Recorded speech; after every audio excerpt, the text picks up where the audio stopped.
శివాయ విష్ణు రూపాయ శివరూపాయ విష్ణవే శివశ్చ హృదయం విష్ణు విష్ణుశ్చ హృదయం శివ అని. అటువంటి రామతత్వం తెలిసినవాడు అప్పటికీ ఎప్పటికీ ఇప్పటికీ సదాశివుడు ఒక్కడే.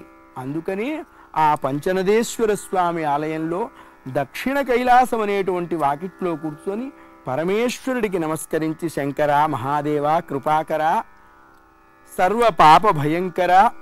శంకర భగవత్పాదుల వారు వారికి 6 సంవత్సరాలు వచ్చేటప్పటికల్లా సాంఖ్య యోగ న్యాయ పూర్వోత్తర వైశేషిక మీమాంసలు ఆమూలాగ్రంగా చదివారు అని చెప్తారు పెద్దలు. త్యాగయ్య గారు 14 ఏళ్ళు వచ్చేటప్పటికల్లా షడ్దర్శనాలు అధ్యయనం చేశారట. వారు కారణజన్ములగుట చేత చక్కటి సరళ సలిల సంస్కృతమయంగా రచించారండి ఈ కీర్తన. త్యాగయ్య గారి సంస్కృత రచనలో ఉన్న విశేషం ఏమి అంటే అందులో ఉన్నటువంటి సులభ సరళ సలిలమైనటువంటి పదప్రయోగం వారి సాత్విక హృదయానికి నిదర్శనంగా నిలుస్తుంది.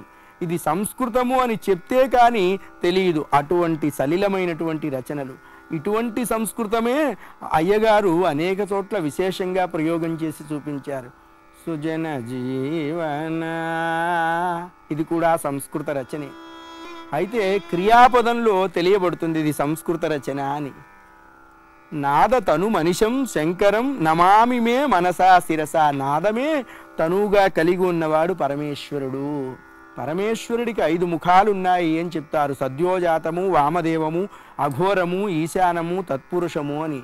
అందుకనే సద్యోజాతం ప్రపద్యామి సద్యోజాతాయ వై నమో నమః భవే భవే నాతి భవే భవస్వమాన్ వామదేవాయ నమో జ్యేష్ఠాయ నమః శ్రేష్ఠాయ నమో రుద్రాయ నమః కాలాయ నమః కలవికరణాయ నమో బలవికరణాయ నమో బలాయ నమో బలప్రమథనాయ నమః సర్వభూత దమనాయ నమో మనోన్మనాయ నమః అఘోరేభ్యో ధఘోరేభ్యో ఘోరఘోరతరేభ్యః సర్వేభ్యః సర్వేభ్యో నమస్తే అస్తు రుద్రరూపేభ్యః ఈశానః సర్వవిద్యానాం ఈశ్వరః సర్వభూతానాం బ్రహ్మాధిపతి బ్రహ్మణోధిపతి బ్రహ్మ శివోమే అస్తు సదాశివోహం అని చెప్తారు పెద్దలు.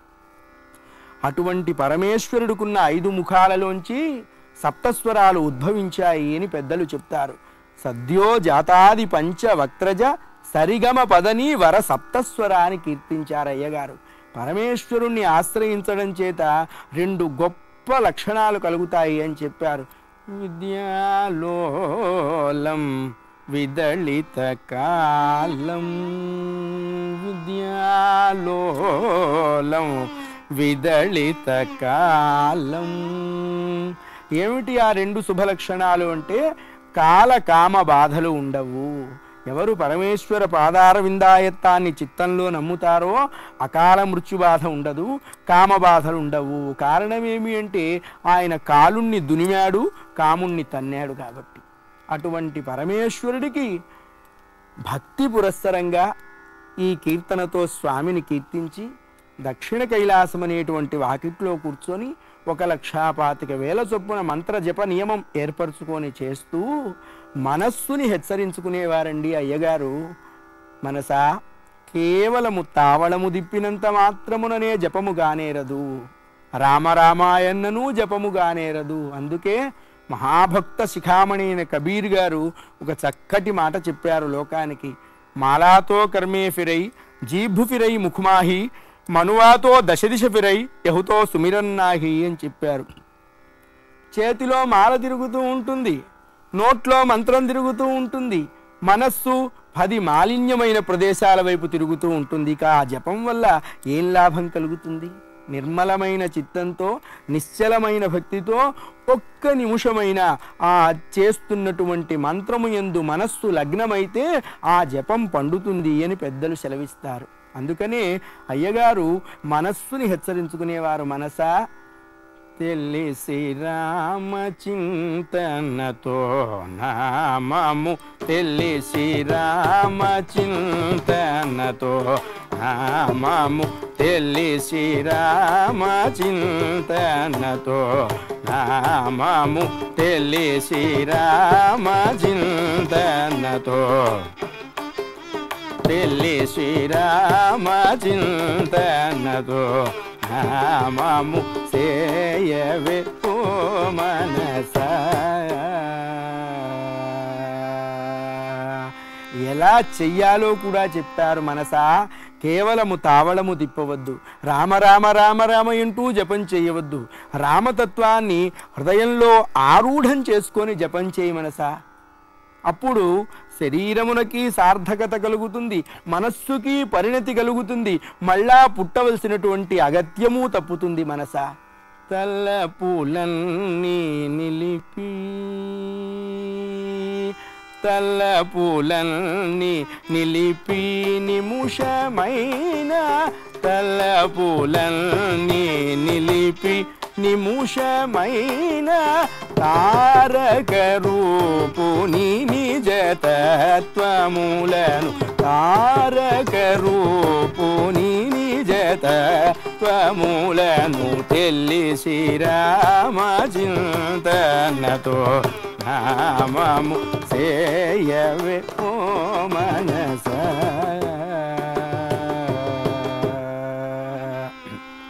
ఇలా మనస్సుని హెచ్చరించుకుంటూ నిశ్చలమైనటువంటి భక్తితో నిర్మలమైనటువంటి శుద్ధాంతఃకరణులై అయ్యగారు పంచనదేశ్వర స్వామి ఆలయంలో రోజూ 1,25,000 చొప్పున జపసంఖ్య చేసుకుని కొన్ని రోజులు ఇలా అనన్యమైనటువంటి భక్తి విశ్వాసములతో తారక మంత్రాన్ని అనుసరిస్తున్నారు.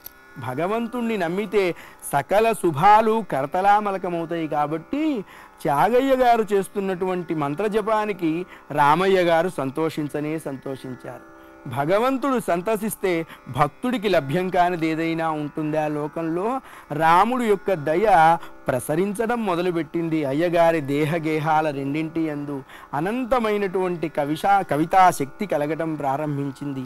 ఏ స్వామిని తాను నిర్మల చిత్తంతో అనుసరిస్తున్నారో ఆ స్వామి అనుగ్రహం కలిగేటప్పటికల్లా మహదానంద సంతుష్టాంతరంగులైనటువంటి అయ్యగారు ఆ రామపాద సామ్రాజ్య సంపదని పొందినటువంటి మహానుభావులని, ఆ రామభక్తి సామ్రాజ్య విశేషతలని వారి హృదయ పలకంలో దర్శిస్తూ అమానవుల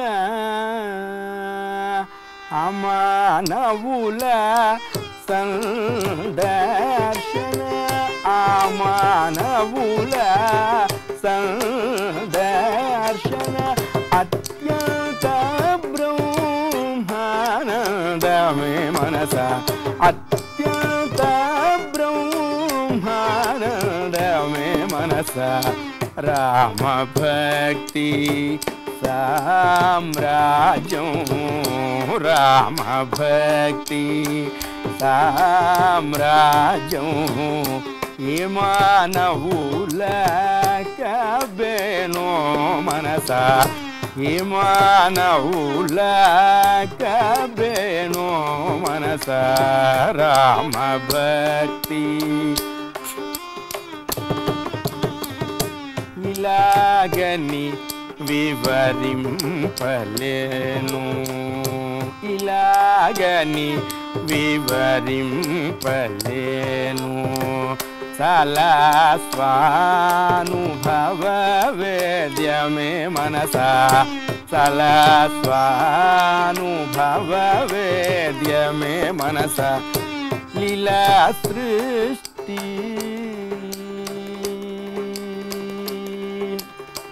లీలా సృష్టి జగత్రయమాన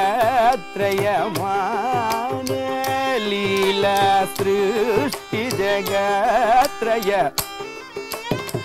కోలాహల త్యాగరాజను చూడో కోలాహల త్యాగరాజను చూడో. రామ భక్తి సామ్రాజ్యం యమానవుల కబేనో మనసా. రామ భక్తి ఇటువంటి చక్కటి అద్వైత వేదాంత ప్రతీక అయినటువంటి కృతి అయ్యగారి మనోఫలకంలో దర్శనమిచ్చింది. భగవద్ అనుభూతి కలిగితే శాస్త్రంలో ఏం చెప్పారు అంటే యతో వాచో నివర్తంతే అప్రాప్య మనసా సహా అన్నారు. చెరుకు గడ ఎలా ఉందిరా? తీయగా ఉందండి. తీపంటే ఏమిటి? ఇతపూర్వం ఎవరు చెప్పారు కాబట్టి ఇప్పుడు మనం చెప్తాం. అది అనుభవైక వేద్యమే. అలాగే ఆ భాగవత లోకంలోకి ప్రవేశించినటువంటి వారికి అక్కడ ఉన్నటువంటి ఆనందం వారి అనుభవానికి మాత్రమే అందుతుంది, కానీ అది వచో వైభవంతో వెల్లడి చేయటానికి కుదరదు. అందుకనే ఇలాగని వివరింపలేను అని అయ్యగారు ఆ మహదానంద అదృష్ట వైభవ స్థితిని తన మనస్సుతోనే ఊహించే ప్రయత్నం చేశారు, ఊహించుకున్నారు. అటువంటి రామపాద సామ్రాజ్య సంపదలు, ఆ పాద వైభవాన్ని స్మరిస్తూ తరిస్తూ ఆ పాద వైభవం యొక్క అనన్య సామాన్య విశేషతను వారిజ భావ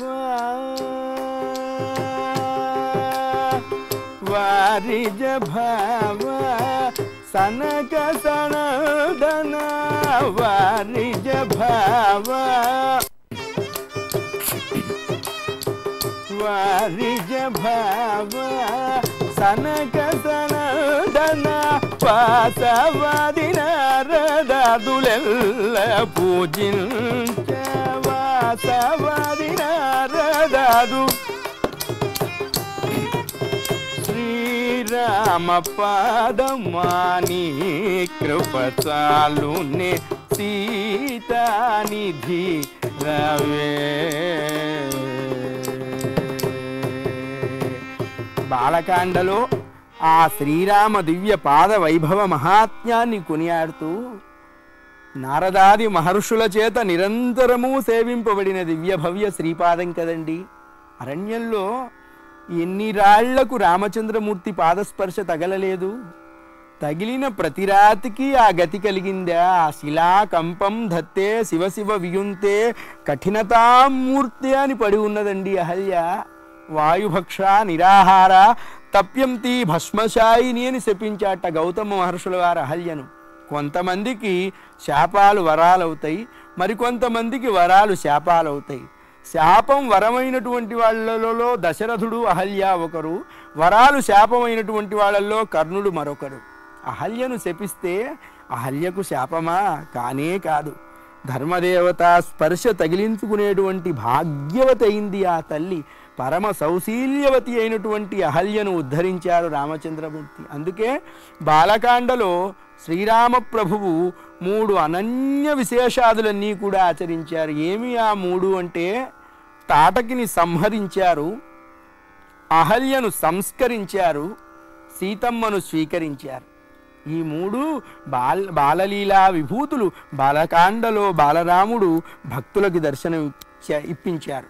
అటువంటి బాలరాముడు యొక్క దివ్య భవ్య శ్రీపాదాన్ని కొనియాడుతూ దారిని శిలయై తపముతాళక దారిని శిలయై తాపముతాళక వరముకన్ నీరునురాల్చిన సూర అగల్యను సూర అగల్యను సూచి బ్రోచితివే సూర అగల్యను ఆ రీతి ధనుషేయవే త్యాగరాజగేయమ్మ రీతి ధనుషేయవే త్యాగరాజగేయమ్మ శ్రీరామ పాదమాని కృపచాలునే సీతానిధి రవే. ఇలా శ్రీరామ వైభవాన్ని కొనియాడుతూ అయ్యగారు 1,000,000 జపం పూర్తయ్యేందుకు దగ్గర అవుతూ ఉన్నారు. 1,000,000 జపం నిర్మలంగా నిశ్చలంగా నిరాఘాటంగా సాగిపోతూ ఉన్నది. త్యాగయ్య చేస్తున్నటువంటి 1,000,000 జపానికి సంతసించినటువంటి రామచంద్రమూర్తి త్యాగయ్యకు ఒక బహుమతి ప్రదానం చేద్దామనే అభిప్రాయం కలిగిన వాడైనాడు.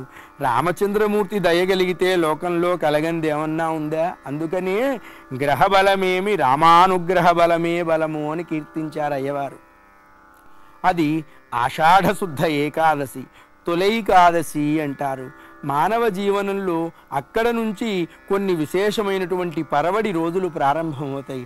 త్యాగయ్య గారి జీవిత ఫలకంలో కూడా ఒక పరవడి వరవడిగా వచ్చేటువంటి అదృష్టం ఉన్నదేమో త్యాగయ్యను ఉద్ధరించమని ఆదేశించాడు రామచంద్రమూర్తి. రామాదేశాన్ని శిరస్సున ధరించాడు బ్రహ్మదేవుడు. బ్రహ్మదేవుడు తన మానసపుత్రుడైనటువంటి నారదుడికి ఆ బాధ్యత అప్పగించారు. సరస్వతీదేవి యొక్క ఆదేశంతో త్యాగరాజస్వామికి సంగీతంలో అనంత ప్రజ్ఞా పాఠమును మీదుమిక్కిలిగా కలిగేందుకు ఆ తల్లి కుమారుణ్ణి త్యాగయ్య దగ్గరకు పంపిస్తూ ఉన్నది. అది శుద్ధ ఏకాదశగుట చేత ఏకాదశి ఉపవాసము యందు అయ్యగారికి అనంతమైనటువంటి అభిప్రాయం ఉండుట చేత కావేరీకి వెళ్ళి స్నానమాచరించి సంధ్యావందనాదులు పూర్తి చేసుకుని 1,25,000 జప సంఖ్య కూడా పూర్తి చేసుకొని రామచంద్రమూర్తికి తులసీదళములతో చిత్ర విచిత్రములైనటువంటి అలంకారాదులన్నీ చేస్తూ అయ్యగారు పలుమారులు చిరకాలము పలుమారు చిరకాలము పలుమారు చిరకాలము పలుమారు చిరకాలము పలుమారు చిరకాలము పరమాత్ముని పాదములను తులసీదళముల చేసన్ తోషముగా పూజుదు తులసీదళ మూలచే సంతోషముగా సంతోషముగా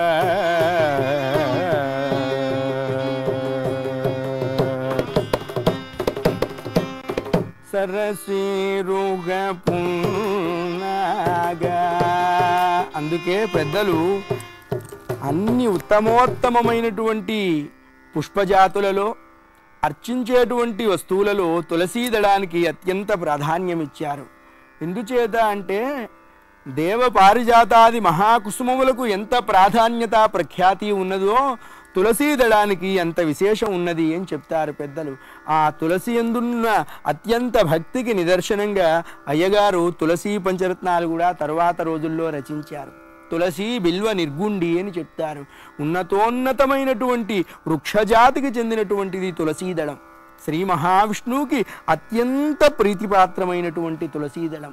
ఆ తులసీదళం యొక్క విశేషాన్ని అయ్యగారు అనేక చోట్ల కొనియాడుతూ మరలా నాకు రామచంద్రమూర్తి ఏదైనా జన్మ ప్రసాదించాలి అని ఆయన అనుకుంటే ఈ తులసి దళములతో ఆయనను అర్చించేటువంటి జన్మనే నాకు ప్రసాదించమని స్వామిని ప్రార్థిస్తాను అని వేడుకున్నారు చాలా చోట్ల. ధరణిని యొక్క పర్యాయము ధర్మాత్ముడు సాగదా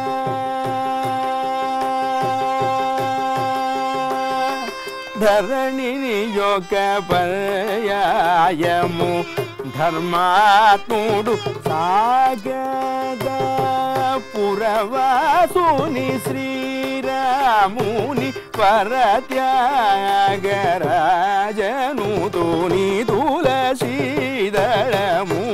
చేసన్ రోషముగా పూజుదు తులసి దళములచే సంతోషముగా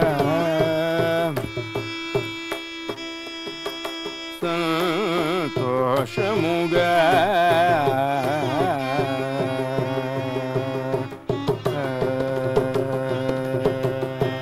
అలా తులసీదళములతో శ్రీరామచంద్రమూర్తికి అర్చన చేస్తూ ఆ రామదేవుడి దివ్య సౌందర్యాన్ని రెప్పలు వేయకుండా చూస్తూ ఇంత సౌభాగ్యాన్ని నాకు కలిగించాడు రామచంద్రమూర్తి.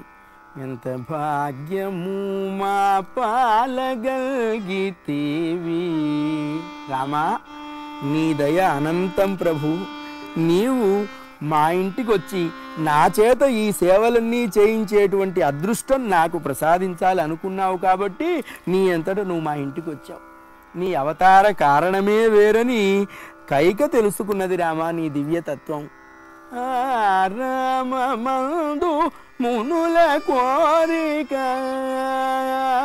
రామమందు మునుల కోరిక రామమందు మునుల కోరిక ఈడర జయ నెలకొంద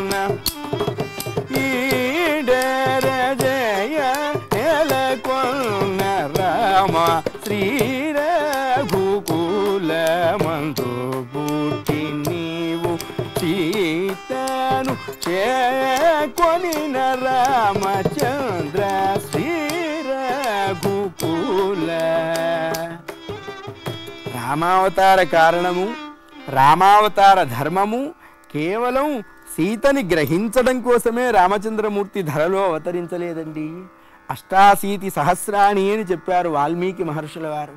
88,000 మంది మహర్షియాదులు వారు ఆచరించినటువంటి తపో ఫలమంతా అలా వారి చేతులలో ధరించి నించున్నారట. కారణమేమి అంటే కేవల ధర్మావతారుడైనటువంటి రామచంద్రమూర్తి వికుంఠధాముడైనటువంటి నారాయణుడు రామచంద్రమూర్తిగా మనకి దర్శనమిస్తూ ఉన్నారు.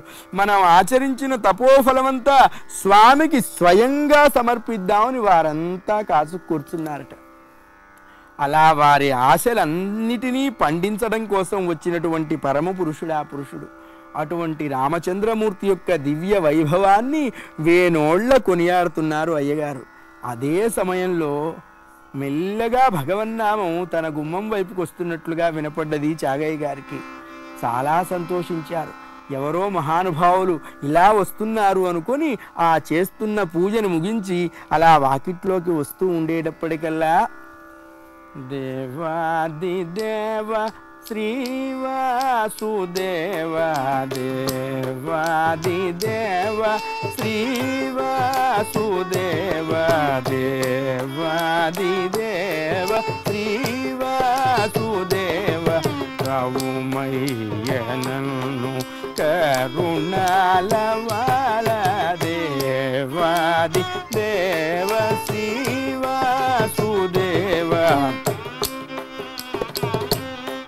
కరుణాలవాల దేవాది దేవ. భగవన్నామం చేస్తూ చాలా వృద్ధాప్యం మీదబడి ఉండగా అంత వృద్ధాప్యంలో కూడా ఈ చేతిలో పొన్నుకర్రని నేల తాటించుకుంటూ నెత్తి మీద అనంతమైనటువంటి భారాన్ని ధరిస్తూ భరిస్తూ అలా అందరినీ ఒక ప్రశ్న వేస్తూ వస్తున్నాడండి. ఎలా ఉన్నాడు ఆయన? నడుము వంగిపోయింది, గడ్డం పండింది, వెండి వలె మెరుస్తున్నటువంటి ఆ గడ్డం, త్రిపుండ్రములు ధరించి ఉన్నాడు, చెవులకి రుద్రాక్షలు మెరుస్తూ ఉన్నాయి, దబ్బ పండు వంటి దేహ ఛాయతో ఒక్కసారి చూచినంత మాత్రముననే సమస్త పాపములు నశింపజేయగలిగినటువంటి అనంతమైనటువంటి సౌందర్యంతో ప్రకాశిస్తున్నాడు ఆ మహానుభావుడు.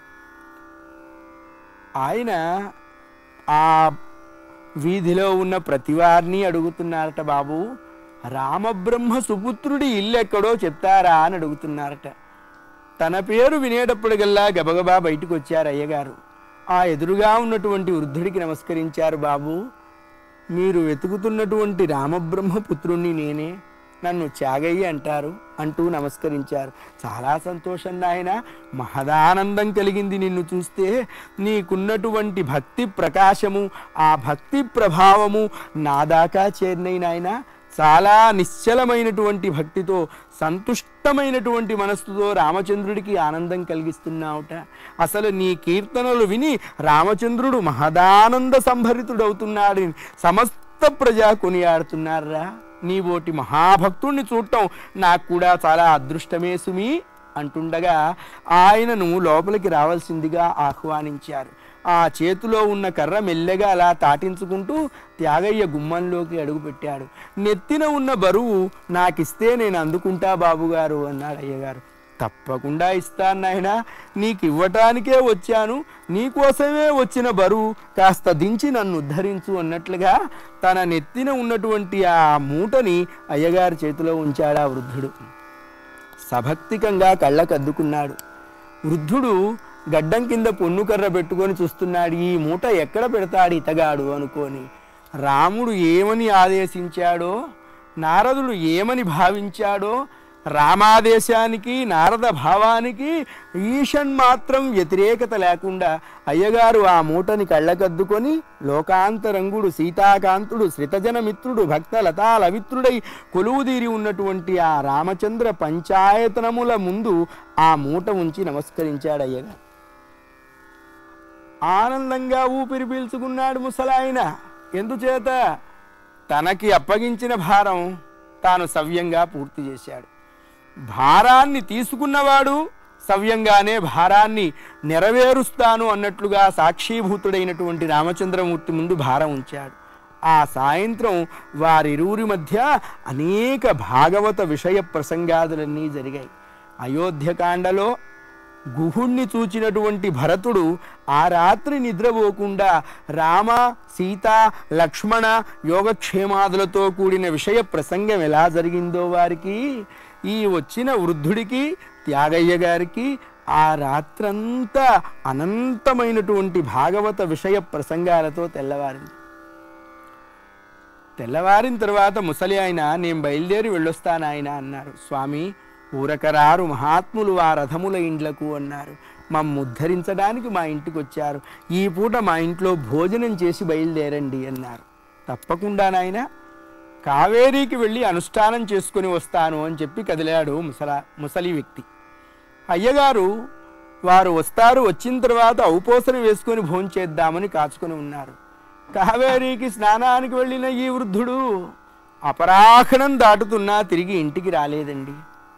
అతిథి ఇంటికి రాకుండా, అతిథి భోజనం చేయకుండా యజమాని భోంచేస్తే యజమానికి నరకం కలుగుతుంది అని ధర్మశాస్త్రం చెప్తున్నది. ఒకవేళ యజమాని రోగగ్రస్తుడైతే అతడు భోజనం చేయవచ్చు అని చెప్పారు. ఆమె గారు భోజనం చేయకూడదు అని శాస్త్రం నిర్దేశించింది. ఆమె కూడా భుజిస్తే ఇక ఆ పదార్థం పనికిరాదు అని పెద్దలు సెలవిస్తారు. అందుకనే యజమాని భోంచేసిన గృహిణి భోంచేయకూడదు అని ధర్మశాస్త్ర నిర్దేశం. ఆ రోజు వారు భోజనానికి వచ్చిన తర్వాత వారి దేవతార్చన అయిన తర్వాత చేద్దామనుకున్నారు అయ్యగారు. కావేరీకి అనుష్ఠానానికి వెళ్ళిన పెద్ద ఆయన ఎంతకీ తిరిగి రాలేదు. చాలా బాధపడ్డారు అయ్యగారు. కావేరీకి వెళ్ళి విచారించి వచ్చారు, పెద్ద ఆయన ఎక్కడైనా ఇబ్బంది పడుతున్నాడేమో అని. ఆ కావేరీ తీరం దగ్గర వారి జాడ ఎక్కడా కనపడలేదు అయ్యగారికి. అన్యమనస్కంగా ఇంటికి వచ్చారు. అతిథికి భోజనం పెట్టకుండా భోజనం చెయ్యకూడదు కాబట్టి ఆ రోజు కూడా అయ్యగారికి ఏకాదశే అయింది. రామచంద్రమూర్తికి నివేదన అయింది.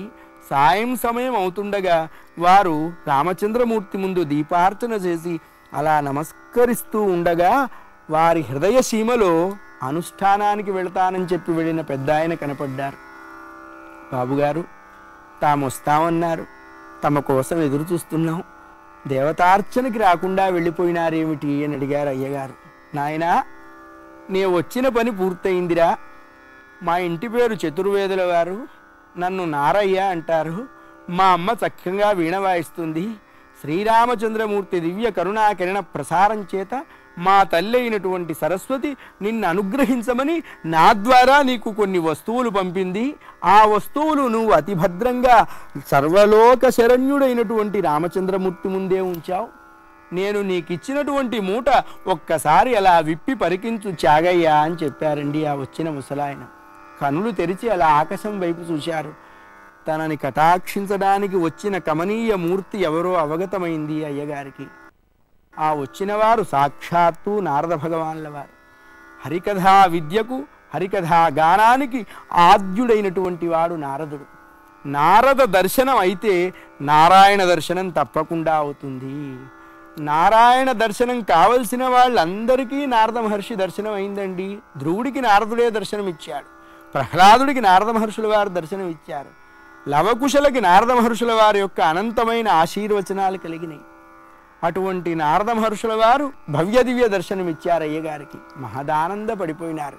ఆ ఆకాశ గమనం చేస్తున్నటువంటి సురమౌని దేవమౌనిని స్తుతిస్తూ సాయరేకు శ్రీ హరిపద సారసమూల ధ్యానించు సాయరేకు శ్రీ హరిపద సారసమూల ధ్యానించు నారాయణ నామములను పారాయణమొనరించు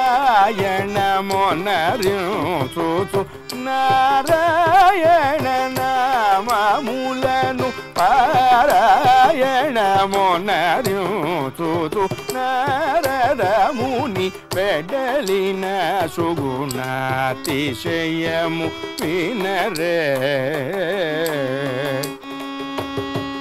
రాజిల్లిన శ్రీ యాగ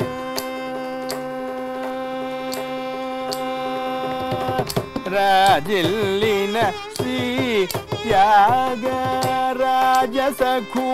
మర్మములను రాజిల్లిన శ్రీ త్యాగరాజసఖుని మర్మములను ఈ జగతిలో విన్న వారికి జయము జయము జయమనుచును ఈ జగతిలో విన్న వారికి ఈ జగతిలో విన్న వారికి జయము జయము జయమనుచును నారదముని వెడలిన సుగుణాతిశయము వినరే.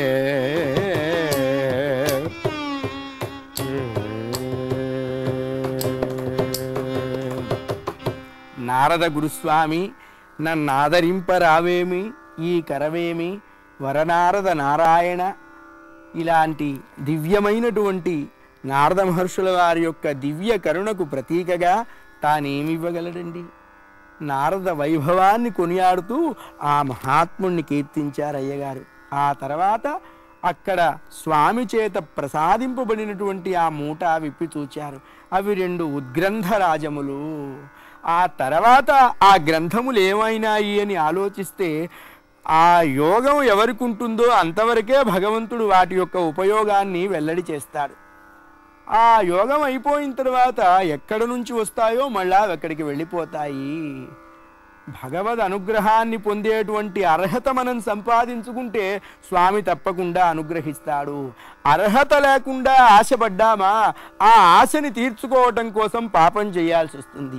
ఆ పాపం చేసిన తర్వాత ప్రాయశ్చిత్తం అనుభవించవలసి వస్తుంది. అందుకనే అర్హత కలిగినప్పుడు పరమాత్మ అవకాశం తానే చూపిస్తాడు.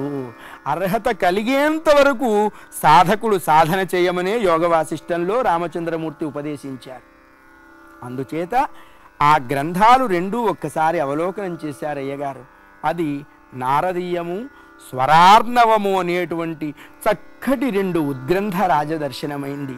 ఆ రెండింటినీ అవలోకనం చేశారు. ఆమూలాగ్రంగా పఠించారు. ఆమూలాగ్రంగా పఠించడమే కాదు, హృదయాన్ని అందులో అవలోకనం చేసి ఆ స్వరూప స్వభావ స్థితిగతులన్నీ కూడా వారు ఆకలింపు చేసుకున్నారు. నారద మహర్షుల అనుగ్రహం, రాముడి కరుణ, సరస్వతీదేవి యొక్క ఆప్యాయత, ఆత్మీయత అయ్యగారి మీద ఏకకాలంలో సుధాధారలు వర్షించాయండి. దాని ఫలితమే స్వరార్ణవ మర్మములను ఔపోసన పట్టిన అయ్యగారు స్వరరాగ సుధా రసయుత భక్తి స్వర్గ పవర్గ మురా ఓ మనస స్వరరాగ సుధా రసయుత భక్తి స్వర్గ పవర్గ మురా. ఎంత వైశిష్ట్యమైనటువంటి కృతండి. సంగీతాన్ని ఉపాసనా మార్గంలో అభ్యసించినటువంటి వాడు మోక్ష సామ్రాజ్యం పొందుతారు అని అయ్యగారు ఎటువంటి అనుమానానికి తావులేని నిర్ణయం ప్రకటించారు. ఎటువంటిది ఆ మోక్ష సామ్రాజ్యం? నాద మార్గం ద్వారా పొందినటువంటి మోక్షం ఎలా ఉంటుందో అయ్యగారు సుస్పష్టం చేశారండి. పరమానందమనే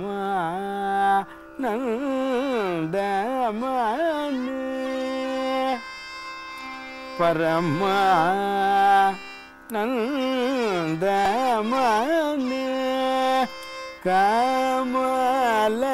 కమలముపై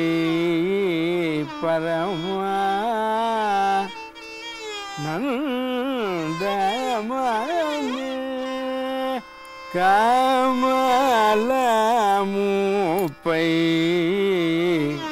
అది పరమానందం అనేటువంటి కలము. ఆనందం దేవగంధర్వానందం, మానుష గంధర్వానందం, ఇన్ని ఆనందాలు వేదాంత శాస్త్రంలో చెప్తారు కదా. ఈ ఆనందాలన్నీ దాటిన పిదప ఏదైతే నిశ్చలము, శాశ్వతము, అనంతము, అప్రమేయము, అవాంగ్మానసగోచరము, ఎంత అనుభవించినా చలమగుంటలో నీరు వలె ఊరేటువంటి ఆనందం ఏదైతే ఉందో అది ఏ బ్రహ్మానందము. బ్రహ్మానందం పరమసుఖదం కేవలం జ్ఞానమూర్తిం. అక్కడ శుద్ధ సత్వ సచ్చిదానంద పరబ్రహ్మ జ్ఞానాన్ని ఉపాసన చేసిన మహానుభావులకి మాత్రమే తెలుస్తుంది ఆ ఆనంద సమాధి స్థితి.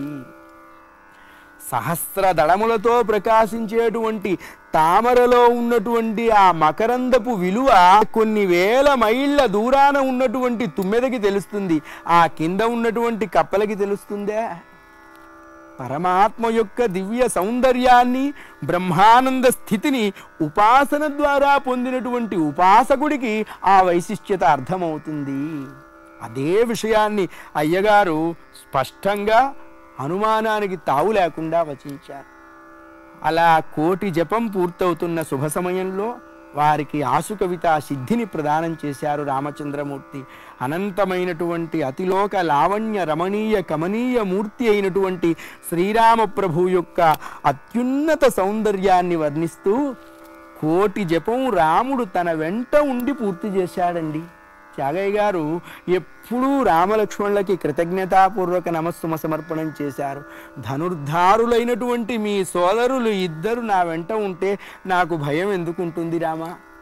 అగ్రత పృష్ఠదశ్చైవ పార్శ్వతస్య మహాబలవు అని చెప్పారు కదా. అటువంటి మీ ఇరువురు నా వెంట ఉండి నన్ను ఇంతగా ఉద్ధరించారు స్వామి అంటూ 1,000,000 జపాన్ని పూర్తి చేయించిన రామచంద్రమూర్తికి కృతజ్ఞతాపూర్వక సుమ సమర్పణంగా శ్రీరామ జయ రామ, శ్రీరామ జయ రామ, శృంగార రామయని, శ్రీరామ జయ రామ, శృంగార రామయని, శ్రీరామ జయ రామ, శృంగార రామయని, చింతింపరాదేవో మనసా. మనసా ఎందుకు అనవసరమైనటువంటి వస్తు విషయ వ్యామోహంలో పడి నశించిపోతావు? ఈ కనపడుతున్నటువంటి ప్రకృతి అంతా ఏనాటికైనా కాలగర్భంలో కలిసిపోతుందే. ఇదంతా శాశ్వతం అనుకోని భ్రమించావా? విషయవాసన లాంపట్య మాలిన్యంలో పడ్డావా? పునరపి జననం పునరపి మరణం పునరపి జననీ జఠరే శయనం. ఇది జాగ్రత్త సుమా. ఇక్కడే ఒక చక్కటి వేదాంత పారిభాషికం చెప్తారు అయ్యగారు. ఒక కప్ప పాము చేత 3 వంతులు మింగబడి ఉన్నదిటండి. చూడండి, ఒక సర్పం కప్పని 3 వంతులు మింగేసున్నది. కప్ప నడుము వరకు పాము నోట్లోకి వెళ్ళిపోయింది. ఒక్క తల మాత్రమే బయటకు ఉన్నది కప్పకి. ఇకనో ఇంకొద్ది సేపటికో అది కూడా లోపలికి వెళ్ళిపోతుంది. అదే సమయంలో కప్పకి కొంచెం దూరంగా ఒక పూల తీగ ఉన్నది. ఆ పూల తీగకి ఉన్న ఆకు మీద ఒక ఈగ వాలిందిట. ఆ ఈగని చూసింది ఎవరు? పాము చేత 3 వంతులు కబళింపబడ్డటువంటి కప్ప. వాసనలు చాలా బలీయమైనటువంటివండి. మనం వదలాలి అనుకుంటే ఇంద్రియాలు మనల్ని వదలవు. ఇంద్రియములకి మన మీద అసహ్యం కలిగి మనల్ని వదిలితే మనం ఏమన్నా బాగుపడతాం. వాసనలు ఎటువంటి వాడినైనా కూడా పట్టి పీడిస్తాయి. ఉత్తర క్షణంలో ఆ కప్ప పాముకి ఆహారం కాబోతున్నది. తాను మరొక బలిష్టమైన జీవికి ఆహారం కాబోతున్నానన్న విషయం తెలిసి ఉండి కూడా ఆ కప్ప ఆ ఎదురుగా ఆకు మీద ఉన్న ఈగకి ఠప్ అంటూ నాలిక వేసి దాన్ని లోపలికి లాగిందండి. ఆ ఈగను మింగింది కప్ప. ఈగను మింగిన కప్ప మాత్రం బ్రతికి ఉన్నదా? అది కూడా ఇంకొద్దిసేపట్లో పాముకు ఆహారం అవుతున్నదే. అలాగే కాలపురుషుడు అనేటువంటి పాము చేత కబళింపబడేటువంటి జీవులు అనేటువంటి కప్పలు విషయవాసనలు అనేటువంటి ఈగల్ని పట్టడం ఇంకా మానలేదు అని చెప్తారు పెద్దలు. కాబట్టి మనసా, నిశ్చలైశ్వర్య ప్రదాయకుడైనటువంటి రామచంద్రమూర్తిని ఆశ్రయించు. రామచంద్రమూర్తి పాదాలు పట్టు. రామచంద్రమూర్తి యొక్క దివ్య కరుణా వర్షంలో తడిసి నీ జన్మని సార్థకం చేసుకో. అలా రాముడి దయ పొందిన వారందరూ సార్థకులైనారు మనస. శ్రీరామ జయ రామ శృంగార రామయని, శ్రీరామ జయ రామ శృంగార రామయని, చింతింపరాదేవో మనసా.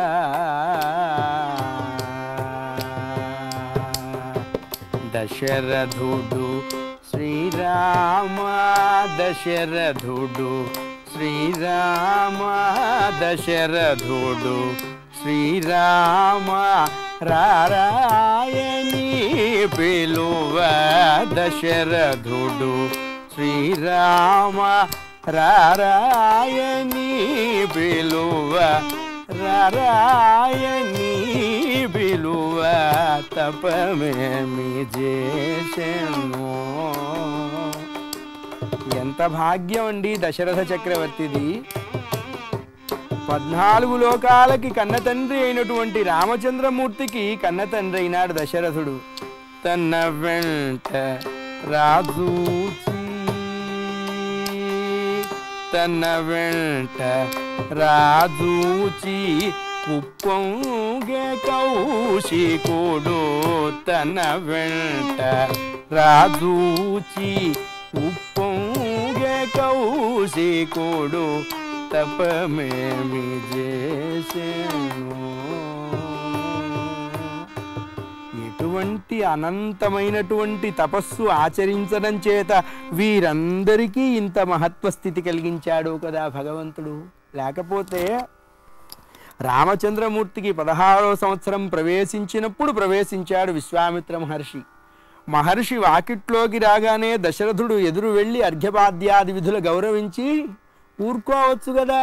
ఊరుకోకుండా మీరేదడిగినా ఇస్తాను స్వామి, నా ప్రాణం ఇమ్మన్నా ఇస్తాను అని ప్రమాణం చేశాట దశరథుడు.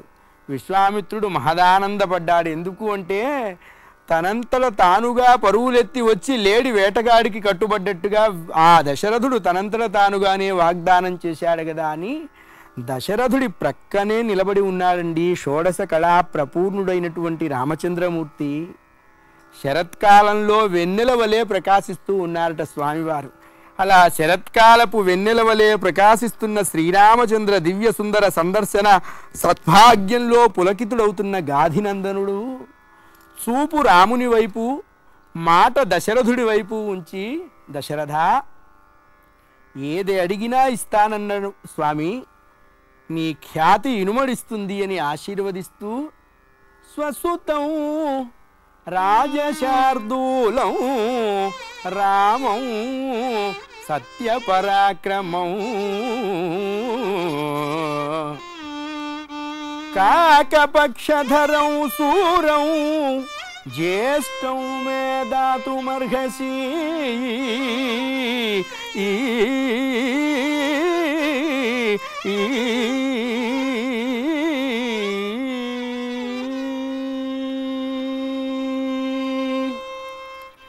రామ కథ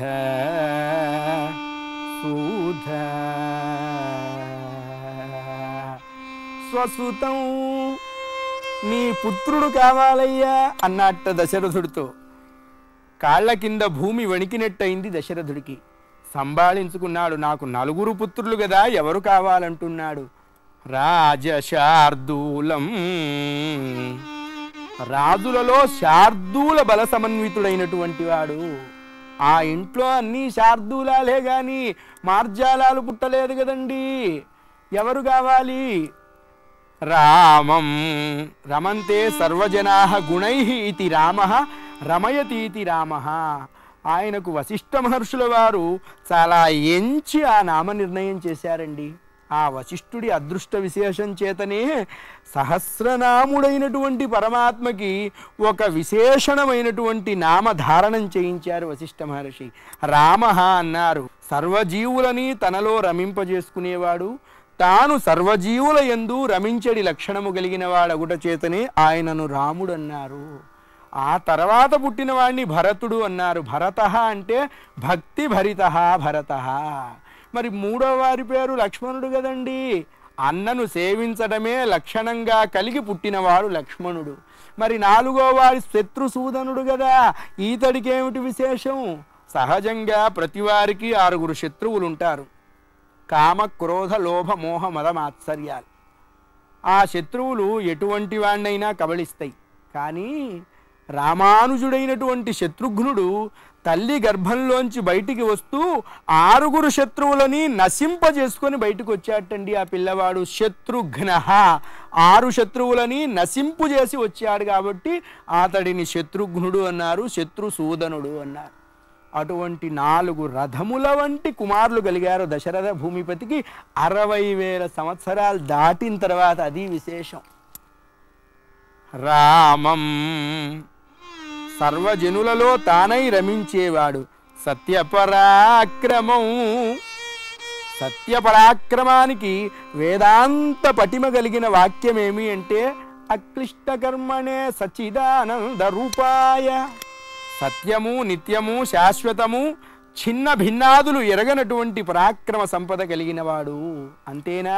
మరొక అర్థం కూడా చెప్పారు వేదాంతంలో. లోకంలో ఏ పరాక్రమమైనా చివరికి ఈతన్ని ఆశ్రయించవలసినదే. ఆకాశాత్ పతితం తోయం సాగరం ప్రతిగచ్చతి, సర్వదేవ నమస్కారం కేశవం ప్రతిగచ్చతి అన్న వేదవానికి ప్రత్యక్ష స్వరూపంగా అంటే రామచంద్రమూర్తి కేవల వేదవంద్యుడైనటువంటి శ్రీమన్నారాయణమూర్తిగానే నిర్ధారణ చేశారు విశ్వామిత్ర మహర్షి. కాకపక్షధరం. రామచంద్రమూర్తికి ఒక చక్కటి అందం ఉందండి. ఏమిటి ఆయనలో లేనిదేమిటి? అందమంటే పోతబోసినటువంటి అందానికి ప్రతీక ఎవరు అంటే రామచంద్రమూర్తి. అసలు సౌందర్యానికి వేదాంతంలో చెప్పిన నిర్వచనం ఏమి అంటే ఏ సౌందర్యం నిత్య నూతనమై ప్రకాశిస్తూ ఉంటుందో ఒక్కసారి దాని వైపు చూపు తిప్పిన వాడికి మరొక వస్తు దర్శన అపేక్ష సంపూర్తిగా నశిస్తుందో దాన్నే సౌందర్యం అంటారు. అటువంటి జగదేక సౌందర్య విరాజిత నవమన్మథ విగ్రహమూర్తియే శ్రీరామచంద్రమూర్తి. అటువంటి రామచంద్రమూర్తికి ముంగురులు ఉండేవిటండి. ముంగురులు అంటే ఈ ఫాల భాగంలో ఒత్తైనటువంటి జుట్టు ఉండేదిట స్వామివారికి. కౌసల్యమ్మ అవన్నీ పైకి దువ్వి అలా ముడేసేదిట. తళ్ళుకు చెక్కుల ముద్దు బెట్ట కౌసల్య తపమేమి చేసేను. తళ్ళుకు చెక్కుల ముద్దు బెట్ట కౌసల్య తపమేమి చేసేను తెలియ.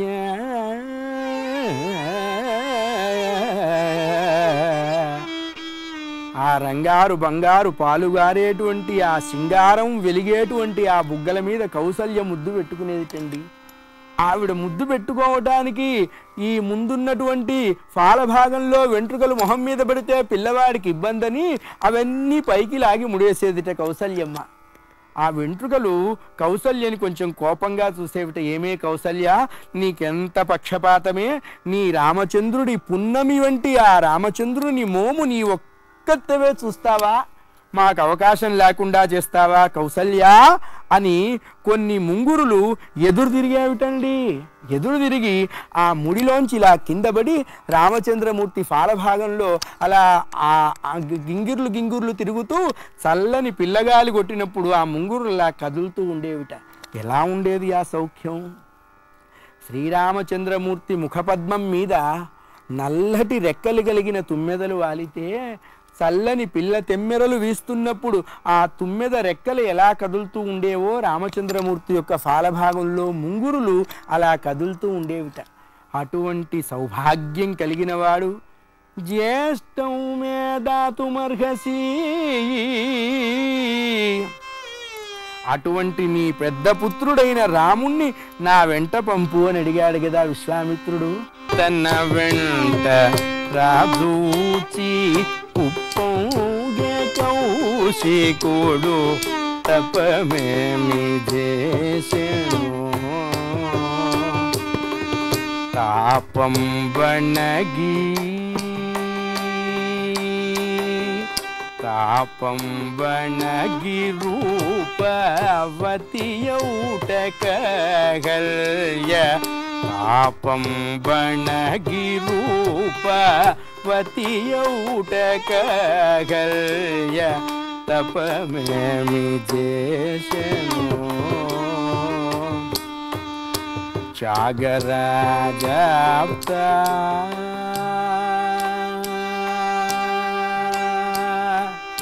త్యాగరాజాప్త త్యాగరాజాప్తయని పొగడనారదమౌని త్యాగరాజాప్తయని పొగడనారదమౌని తపమేమి చేసెను తెలియ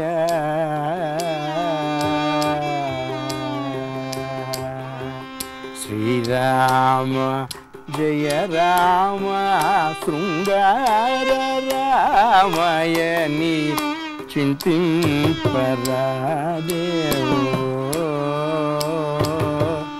మనసా